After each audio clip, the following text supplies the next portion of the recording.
Hi, this is Cale Clark with the Faith Explained Institute, thefaithexplained.com.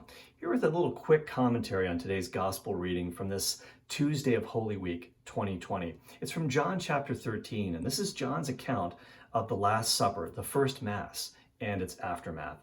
And what happened is, at the end of the meal, is that Jesus hands a piece of bread to Judas, who then takes the morsel and then immediately goes out and betrays him. And the text says, it was night. Judas has kind of embraced the darkness, or the darkness has embraced him.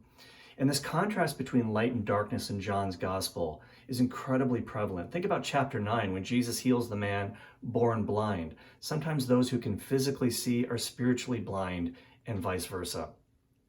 And then after this happens, Jesus says this, "My children, I will be with you only a little longer." And that's a very endearing phrase. It's the only time Jesus says this in John. "My children, I will be with you only a little longer. You will look for me. And just as I told the Jews, so I tell you now, where I am going, you cannot come." Where is he going? He's going back to the Father by the means of the cross, the burial, the resurrection, and the ascension.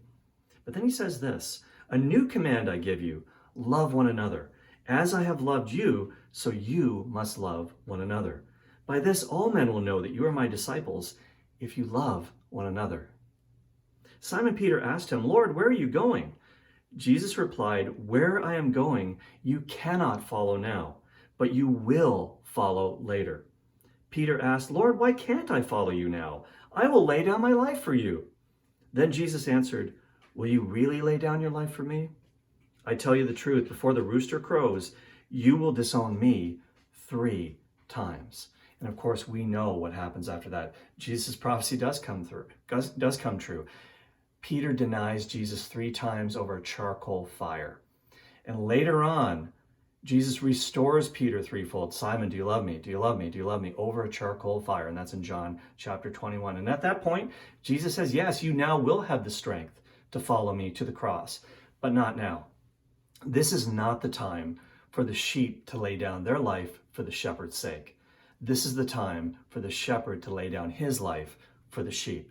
Jesus has to go to the cross. He has to prepare the way so that after the resurrection, after the imparting of the Holy Spirit at Pentecost, the disciples will then have the strength to live as Jesus lived and love each other and love everyone as Jesus has loved us. And how do you do that? By laying down his life on the cross.